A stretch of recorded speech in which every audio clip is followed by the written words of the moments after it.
আদরের অন্নপ্রাশন কবে সেটা তোমরা অনেকেই জানতে চেয়েছো। তো আজকের ভিডিওতে আমি সম্পূর্ণটা একটু ক্লিয়ার করে তোমাদেরকে বলছি যে আমরা কীরকমভাবে প্ল্যানিংটা করেছি। সবার আগে তো আদরের মুখে প্রসাদ দিতে হবে, সেটা হচ্ছে গিয়ে ঠাকুর বাড়ি থেকে আদরের মুখে প্রসাদ দেওয়ানো হবে।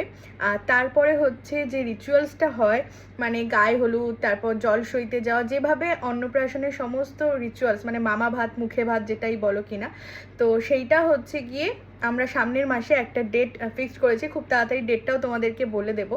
তো ঠাকুরমশাইকে ডেকে ঠাকুরমশাই যে দিনটা শুভ বলেছে, তো সেই দিনগুলোর মধ্যে থেকেই একটা ভালো দিন দেখে আমরা কিন্তু ওর অন্নপ্রাশনের দিনটা ঠিক করেছি।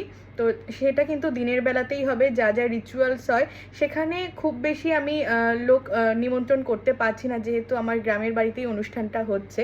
তো সেখানে মোটামুটি ঘরোয়াভাবেই হবে, সামান্য কিছু আত্মীয় স্বজন, পাড়া প্রতিবেশী এবং বন্ধু বান্ধবদেরকে নিয়ে।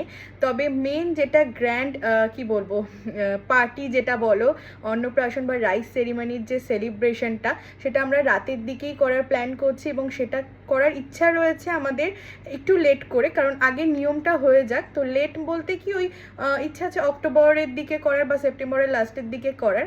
তো সবটাই তোমাদের সাথে পরে পরে শেয়ার করব, ব্লগে তোমরা দেখতে পাবে। তো মোটামুটি এই প্ল্যানিংটা আমরা করেছি যে আগে হচ্ছে গিয়ে ওর মুখে প্রসাদটা দেওয়ানো হবে, তারপরে হচ্ছে যে রিচুয়ালস অনুযায়ী অন্নপ্রাশন, যেটা ও পায়েস খাবে, তারপরে হচ্ছে যে পার্টিটা হবে, যেখানে সমস্ত মানে কি বলবো, মানে মনের ইচ্ছা যাদের যাদের রয়েছে তাদের সকলকে একসাথে নিয়ে আমরা সেলিব্রেশনটা করব, একটা সুন্দর পার্টি অ্যারেঞ্জ করব।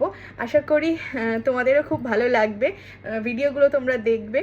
তো কেমন লাগলো অবশ্যই কিন্তু তোমরা জানিও আমাদের এই পুরো প্ল্যানিংটা।